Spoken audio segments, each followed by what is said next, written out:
Era un día muy importante que reclamaba una celebración especial con desfile y banda musical del rey. El rey estaba muy emocionado.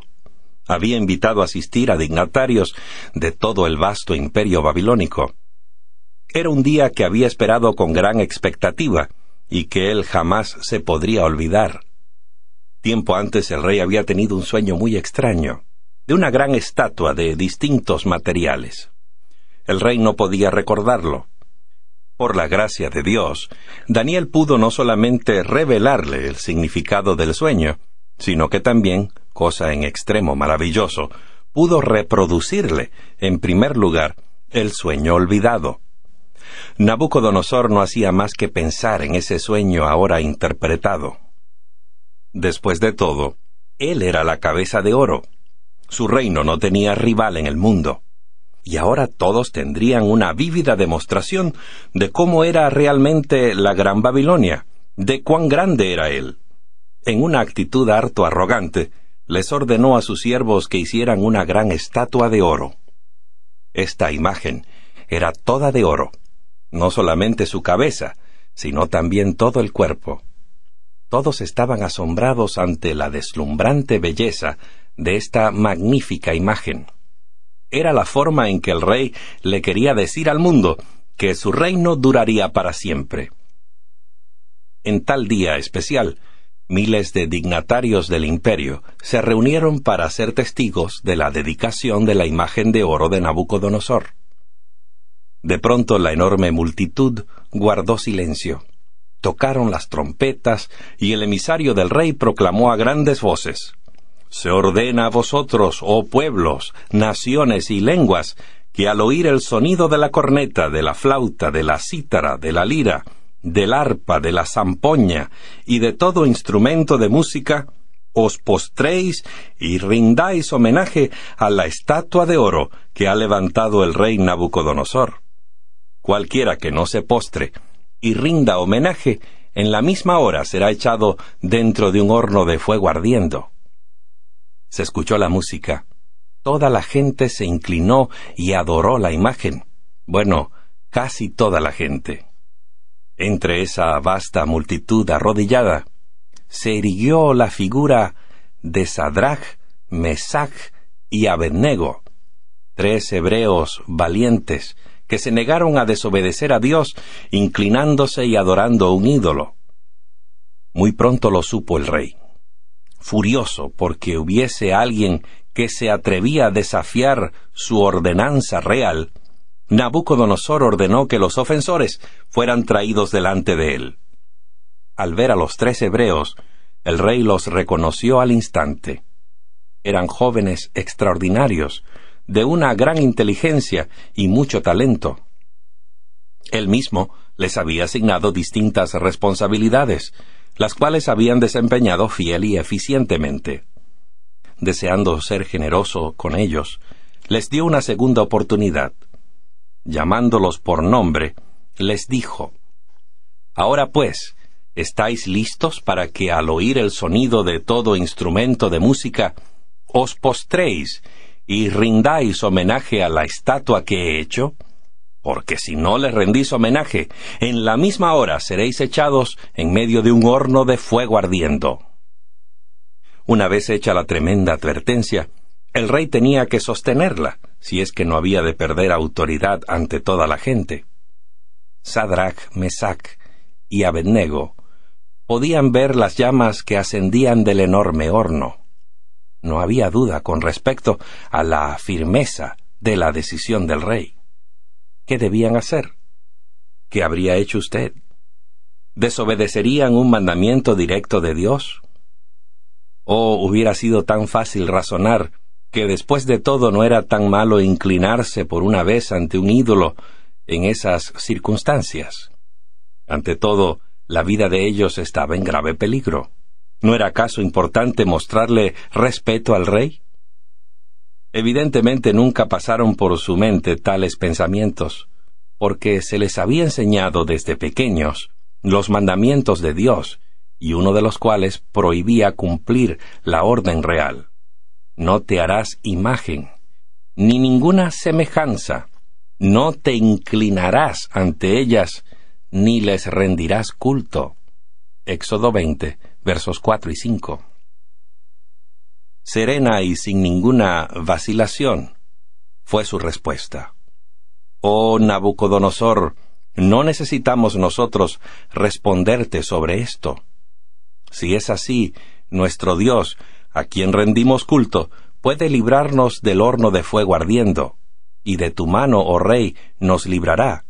Y si no, que sea de tu conocimiento, Rey, que no hemos de rendir culto a tu Dios, ni tampoco hemos de dar homenaje a la estatua que has levantado. El resto de la historia es sumamente emocionante. El rey se puso furioso y ordenó que se calentara el horno de fuego 7 veces más que lo usual. Entonces el rey ordenó que Sadrach, Mesach y Abednego fueran atados y arrojados al horno de fuego. Este era tan intenso que los soldados que los arrojaron en el horno cayeron muertos al instante.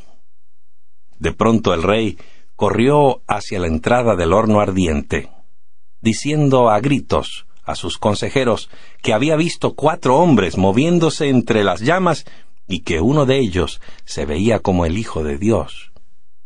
El hecho fue que nuestro Señor entró en el horno ardiente. Él estuvo con los 3 hebreos entre las llamas. Mostró una vez más que Él es un poderoso Salvador en todos los aspectos de la vida. Nabucodonosor ordenó a los hebreos que salieran del horno, y para asombro de todos, el trío no tenía siquiera un solo cabello quemado y ni olor de humo en sus ropas. El gran ídolo de oro fue de hecho olvidado. La gran noticia del día, y por muchos años después, fue la asombrosa experiencia de esos 3 jóvenes. Su Dios los había librado de las llamas. ¡Qué tremendo testimonio del amor y el cuidado de Dios por sus fieles seguidores! Es posible que algún día en el futuro enfrentemos a alguien que decida por nosotros cómo debemos adorar. Es posible que, como esos hebreos, tengamos que enfrentar la pena de muerte por esa misma causa de qué y cómo debemos o no adorar. Bien, dirá usted, qué bueno que no hay quien nos diga hoy cómo debemos adorar. Eso sería terrible. Imagine tener que enfrentar la muerte por no adorar en la forma que alguien nos ordena hacer. ¿Sabe usted que, de acuerdo con la profecía bíblica, una gran crisis de la historia se avecina? ¿Y sabe usted que el asunto central en esta crisis final girará también en torno de la adoración? Como los 3 hebreos, toda persona que viva en las últimas horas de esta tierra habrá de enfrentarse a una decisión similar, una decisión que sellará para siempre su destino. Nabucodonosor, el poderoso rey babilónico, colocó una imagen falsa ante la cual debían inclinarse todos. El punto esencial era la adoración. El segundo mandamiento, que prohíbe la adoración de ídolos, fue la prueba de lealtad entre la adoración al verdadero Dios y de falsos dioses.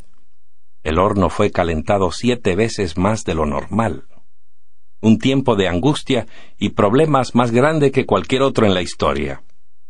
El castigo por la desobediencia a esta unión Iglesia-Estado era la muerte. Una vez más, en los días finales del mundo, un poderoso gobernante mundial unirá a la Iglesia y el Estado. Todo el asunto girará nuevamente en torno a la adoración. Los mandamientos de Dios serán la prueba de lealtad durante el tiempo de angustia final en esta tierra, cuando se proclamará nuevamente un decreto, esta vez de muerte. La advertencia más solemne dada jamás a los habitantes de esta tierra está registrada en el libro de Apocalipsis. Evidentemente Dios considera que este mensaje es de enorme importancia porque dice: si alguno tiene oído, oiga. Debemos prestar oído a este urgente mensaje. Si alguno adora a la bestia y a su imagen, y recibe su marca en la frente o en la mano, él también beberá del vino del furor de Dios, que ha sido vertido puro en la copa de su ira, y será atormentado con fuego y azufre delante de los santos ángeles y delante del Cordero. Cada persona debe estudiar cuidadosamente esta profecía y asegurarse de no tener relación alguna con la bestia y su marca. De acuerdo con la profecía bíblica, en el tiempo del fin los habitantes de esta tierra estarán divididos en dos grupos distintivos: los que son leales a Dios y obedecen sus mandamientos, y los que adoran a la bestia y reciben su marca. Se ejercerá suma presión sobre quienes se rehúsen a adorar a la bestia o recibir su marca. Será una crisis tan seria como la que arrostraron los 3 hebreos al enfrentarse con Nabucodonosor. Y ella hace que a todos, a pequeños y a grandes, a ricos y a pobres, a libres y a esclavos, se les ponga una marca en la mano derecha o en la frente, y que nadie pueda comprar ni vender sino el que tenga la marca, es decir, el nombre de la bestia o el número de su nombre. Apocalipsis 13, versos 16 y 17. En su hora se pondrá en vigor un decreto que condenará a muerte a aquellos que se rehúsen a adorar a la bestia y a su imagen. Acerca de la segunda bestia, del capítulo 13 de Apocalipsis, la Biblia dice: «También le fue permitido dar aliento a la imagen de la bestia, para que la imagen de la bestia hablase e hiciera que fueran muertos todos los que no adoraran a la imagen de la bestia». Apocalipsis 13, 15. El hombre dice: «Si no adoras la bestia, ni te compraremos, ni te venderemos nada, y finalmente te quitaremos la vida». Dios dice: «Si adoras la bestia, beberás del vino de la ira de Dios». Cada persona en la tierra deberá enfrentar la decisión más difícil que jamás haya tenido que tomar. ¿Cuáles son esos juicios de Dios que van a ser derramados sobre los pecadores? El libro de Apocalipsis tiene la respuesta. «Vi otra señal en el cielo, grande y admirable. 7 ángeles que tenían las 7 últimas plagas, con las cuales la ira de Dios es consumada. 3 de las 7 plagas recaerán específicamente sobre la bestia y quienes la adoran. Ciertamente Dios no permitiría que sus juicios caigan sobre la gente sin una advertencia previa. Esto es maravilloso de parte de Dios. Dios no derrama las 7 últimas plagas sobre la humanidad antes de darles a todos una oportunidad de saber qué es la marca de la bestia y cómo evitar que se le imponga. Junto con su último mensaje de advertencia, Dios también proporciona la clave para desentrañar la profecía, de manera que podamos entender a qué se refiere. Nadie necesita afrontar sin preparación esta crisis que se avecina. Es de vital importancia que sepamos qué o quién es ese poder y cómo podemos evitar su marca. Vayamos a la profecía encontrada en el libro de Apocalipsis y leamos acerca de este poder. El apóstol Juan escribió: «Y él se puso de pie sobre la arena del mar, y vi que subía del mar una bestia, que tenía 10 cuernos y 7 cabezas. Sobre sus cuernos tenía 10 diademas, y sobre sus cabezas había un nombre de blasfemia. La bestia que vi era semejante a un leopardo, sus pies eran como de oso, y su boca como la de león. Y el dragón le dio su poder, y su trono y grande autoridad. Vi una de sus cabezas como herida de muerte, pero su herida mortal se había sanado, y toda la tierra se maravilló en pos de la bestia, y adoraron al dragón porque le había dado autoridad a la bestia. Y adoraron a la bestia, diciendo: ¿Quién es semejante a la bestia? ¿Y quién puede combatir contra ella? Y a la bestia le fue dada una boca que hablara insolencias y blasfemias, y le fue dada autoridad para actuar por 42 meses. Y abrió su boca en blasfemias contra Dios, para blasfemar contra su nombre, y contra su tabernáculo, es decir, contra los que tienen morada en el cielo. Y le fue permitido hacer guerra contra los santos y vencerlos. También le fue dado poder sobre toda raza y pueblo y lengua y nación. Y le adorarán todos los habitantes sobre la tierra, cuyos nombres no están inscritos en el libro de la vida del Cordero, quien fue inmolado desde la fundación del mundo. Necesitamos estudiar esta profecía punto por punto. Dios usa aquí símbolos proféticos para dar su advertencia al mundo. ¿Y qué simboliza una bestia? Daniel 7 nos enseñó que las bestias representan reinos o poderes gobernantes. En Apocalipsis encontramos ilustrado algo verdaderamente espectacular. Una bestia compuesta de todas las 4 grandes bestias de Daniel. Una bestia nunca vista. Un repaso de las 4 bestias de Daniel nos servirá de instrucción y nos ayudará a entender el poder de la bestia que estamos estudiando ahora. ¿Qué poder representaba el león? Sí, Babilonia. ¿Y el oso? Efectivamente, Medo-Persia. ¿Qué imperio representaba el leopardo? Grecia. ¿Y la terrible bestia con 10 cuernos? Correcto, el Imperio Romano. La bestia de Apocalipsis 13 es un poder que sigue a esos 4 grandes imperios. Encontramos ahora algo extraño.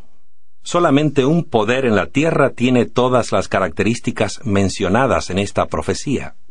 Las Escrituras y la historia secular lo certifican. Al referirse a esta bestia, dijo el apóstol Juan: «Y el dragón le dio su poder, y su trono, y grande autoridad».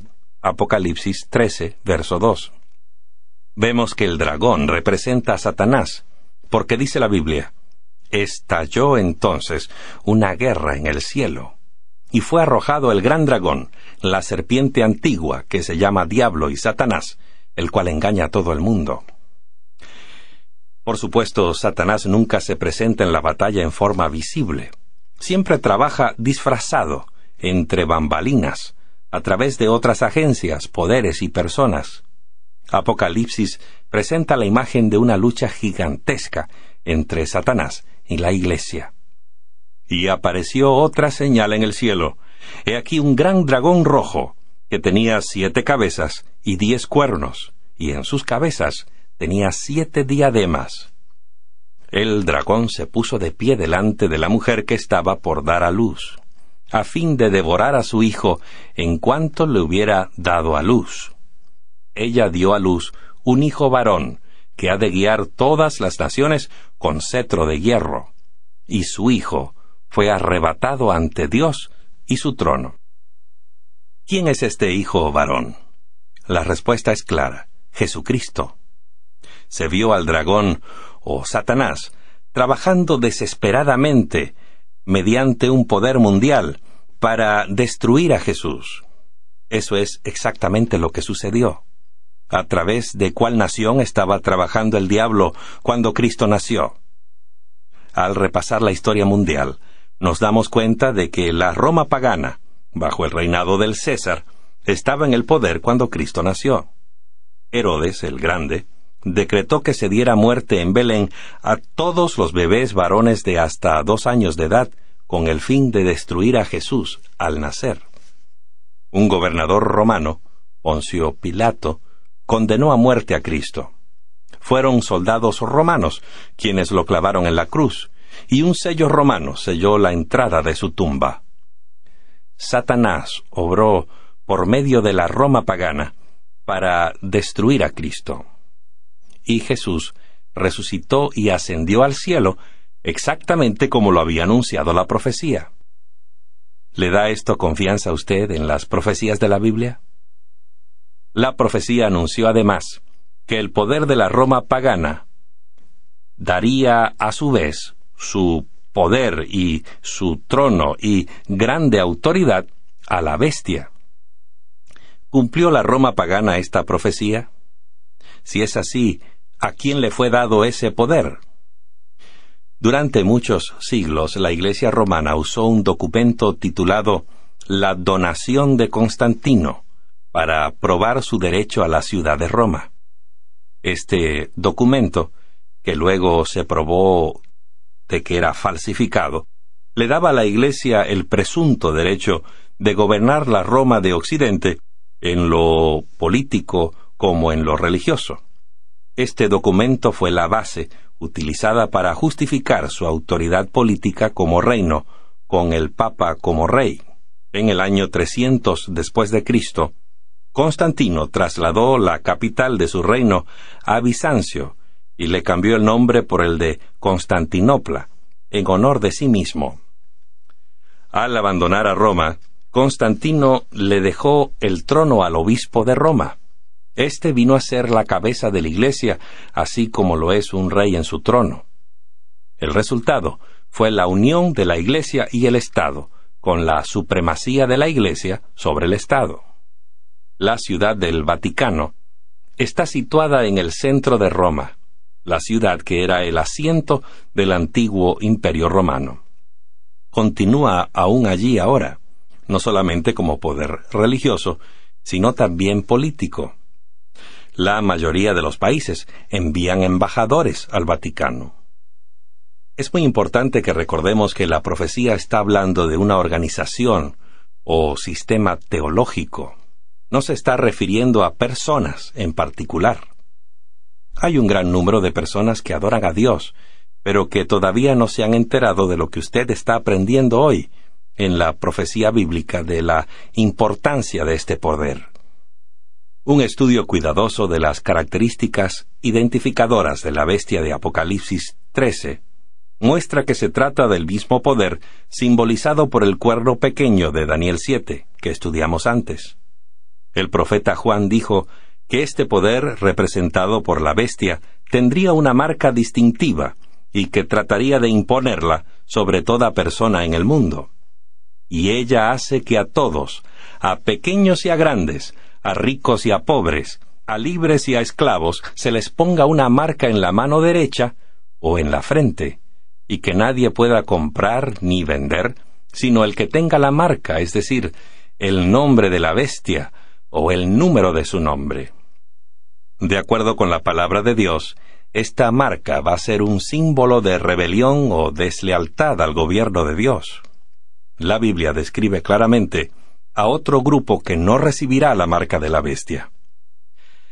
Aquí está la perseverancia de los santos, quienes guardan los mandamientos de Dios y la fe de Jesús. No hay duda alguna de que este gran conflicto girará en torno a la obediencia a los mandamientos de Dios. Un grupo de personas recibe la marca de la bestia, mientras que el otro se mantiene leal y fiel a Dios, guardando todos sus mandamientos y teniendo fe en Jesús. El pueblo de Dios recibirá también una marca, pero esa marca será la de Dios, el sello de Dios. Este sello será colocado en la frente de sus seguidores. Y vi que otro ángel, subiendo del oriente, tenía el sello del Dios vivo, y llamó a gran voz a los 4 ángeles, a quienes les fue dado hacer daño a la tierra y al mar, diciendo: No hagáis daño a la tierra ni al mar, ni a los árboles, hasta que marquemos con un sello la frente de los siervos de nuestro Dios. Todos deseamos tener ese sello, ¿verdad? Nada es más importante que eso. El conflicto final de la historia del mundo gira en torno al sello de Dios y la marca de la bestia, entre el sello de Dios y un sello falsificado. Cuando descubrimos el sello o marca de Dios, es más fácil descubrir la marca o sello falsificado que el poder de la bestia impondrá. Dios nos dice cuál es su sello. En Ezequiel, capítulo 20, verso 12. También les di mis sábados, para que fueran una señal entre yo y ellos. En Éxodo 31, verso 13, Dios dice nuevamente: Tú hablarás a los hijos de Israel, y les dirás: Ciertamente guardaréis mis sábados, porque esto es una señal entre yo y vosotros a través de vuestras generaciones, para que sepáis que yo soy Jehová, el que os santifico. Dios dijo que el sábado es su señal o marca de autoridad. Ahora bien, ¿Cuál dice este poder representado por la bestia que es la marca de su autoridad? La cita siguiente se ha tomado del Catecismo Católico.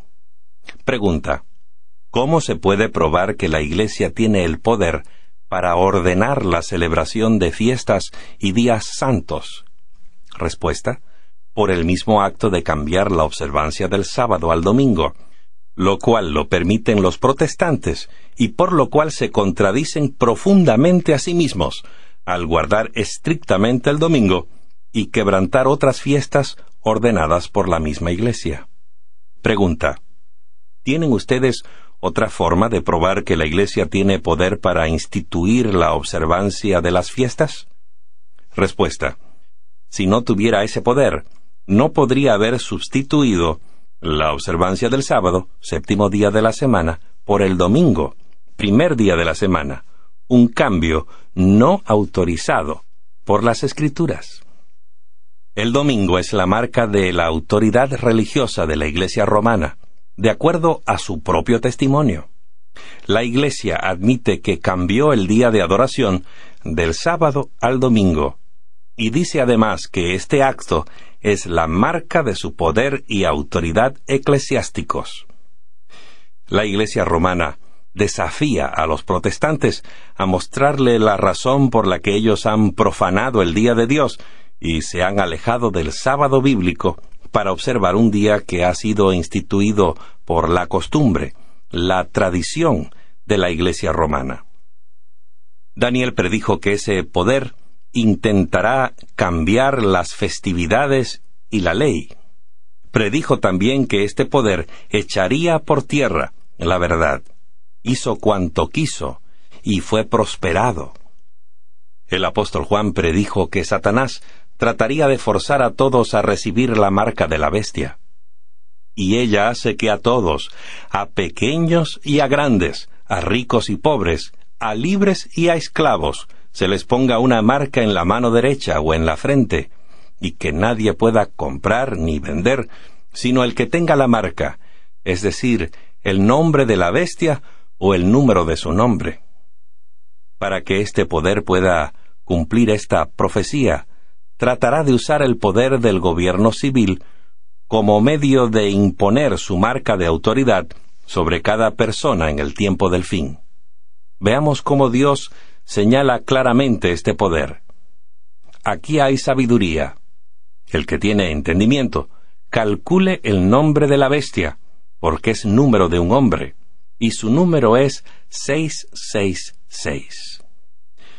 Seguramente se preguntará usted, ¿qué significa el número de la bestia? Muchas personas se han hecho esa misma pregunta. Dejemos que conteste la propia Iglesia Católica. El latín es su idioma oficial. En la teología católica, el Papa representa a toda la Iglesia. Uno de los títulos del Papa es Vicarius Filii Dei, que significa vicario del Hijo de Dios. Los católicos sostienen que la Iglesia, que es una sociedad visible, debe tener una cabeza visible. Veremos ahora el valor numérico de las letras latinas correspondiente al título. Vicarius Filii Dei. Vicarios, 5, más 1, más 100, 0, 0, 1, 5 y 0, igual a 112. Filii, las letras corresponden a 0, 1, 50, 1, 1 o igual a 53. Dei equivalen a 500, 0 y 1, lo que suman a 501. El total de todo es 666 o 666. Esta es otra clara marca de identificación que señala a la Iglesia de Roma como el poder representado por la bestia de Apocalipsis 13. ¿A qué conclusión podemos llegar al estudiar las profecías en la palabra de Dios? Podemos ver que llegará el tiempo, y no está muy lejano, cuando se requerirá que toda persona observe el primer día de la semana en directa violación al mandamiento de Dios.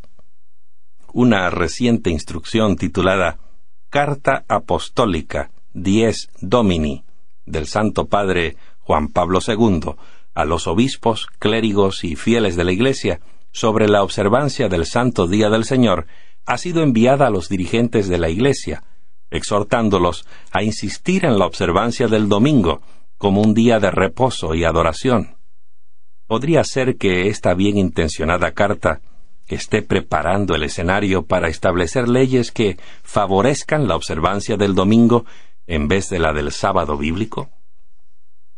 Esa exhortación llega al punto de sugerir que se debería luchar por una ley civil que lo haga una realidad. ¿Le suena familiar? Justamente como lo dice la profecía. La pregunta que mucha gente se hace es, ¿tiene alguien la marca de la bestia ahora? No, ni una sola persona tiene todavía la marca de la bestia. Dios tiene seguidores fieles en cada iglesia. Cuando la marca de la bestia se imponga a través de las leyes civiles, cada persona tendrá que elegir entre su lealtad a Dios, guardando el sábado de acuerdo a los mandamientos de Dios, o su lealtad a la bestia, observando el día impuesto por la autoridad de los hombres. Entonces, y sólo entonces, recibirá la persona la marca de la bestia. Cada persona tendrá que hacerle frente a esta prueba crucial. ¿Obedeceré a Dios u obedeceré a los hombres? No es cuestión solamente del día que guardamos, es más una cuestión de a quién obedecemos. Dijo el apóstol Pablo, ¿no sabéis que cuando os ofrecéis a alguien para obedecerle como esclavos, sois esclavos del que obedecéis, ya sea del pecado para muerte o de la obediencia para justicia? Cada habitante de la tierra deberá muy pronto arrostrar un momento por demás solemne. Nadie podrá comprar ni vender si no tiene la marca de la bestia. Primero viene un boicot y luego el decreto de muerte. Y para los que reciben la marca de la bestia, las 7 postreras plagas. ¿Puede ver usted por qué es tan importante este asunto? ¿Por qué es un asunto de vida o muerte? ¿Y por qué es tan vital que elijamos desde ahora mismo honrar a Dios? Hay buenas nuevas para quienes elijan honrar a Dios y recibir su sello. Tal vez no les sea posible comprar ni vender, pero Dios les promete, su pan les será provisto y su agua no faltará. Y con respecto a las plagas que serán derramadas sobre la tierra, Dios asegura, no tendrás temor de espanto nocturno, ni de flecha que vuele de día, ni de peste que ande en la oscuridad, ni de plaga que en pleno día destruya. Caerán a tu lado 1000 y 10,000 a tu mano derecha, pero a ti no llegará. Ciertamente con tus ojos mirarás y verás la recompensa de los impíos. Y si usted se pregunta qué sucederá, la Biblia dice, porque a Jehová, el Altísimo, has puesto como tu morada, no te sobrevendrá mal, ni la plaga se acercará a tu tienda, pues a sus ángeles dará órdenes acerca de ti, para que te guarden en todos tus caminos. Dios le da una maravillosa promesa a los que eligen seguirlo. En aquel tiempo se levantará Miguel, el gran príncipe que está del lado de los hijos de tu pueblo.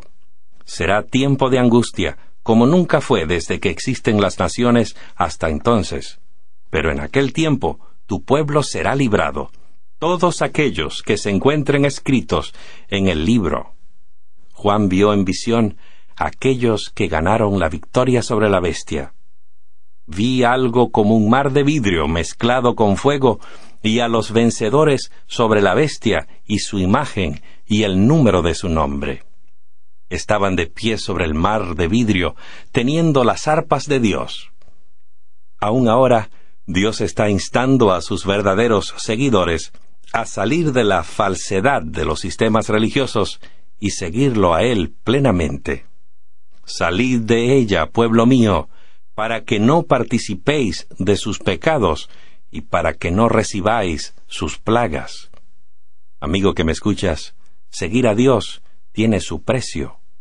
Recuerda a los 3 hebreos que valientemente, aún frente a una muerte segura y sin detenerse a razonar, se pusieron de parte de Dios. por el Espíritu Santo, Dios te ha estado hablando en estas reuniones. Dios está haciendo su último llamado a un mundo que perece, a fin de que se prepare para la segunda venida de su Hijo, quien viene a llevar con él a los que han elegido seguirlo hasta el fin. ¿No querrás tú, amigo, amiga mía, como los 3 jóvenes hebreos, ponerte hoy de parte de Dios y de su verdad?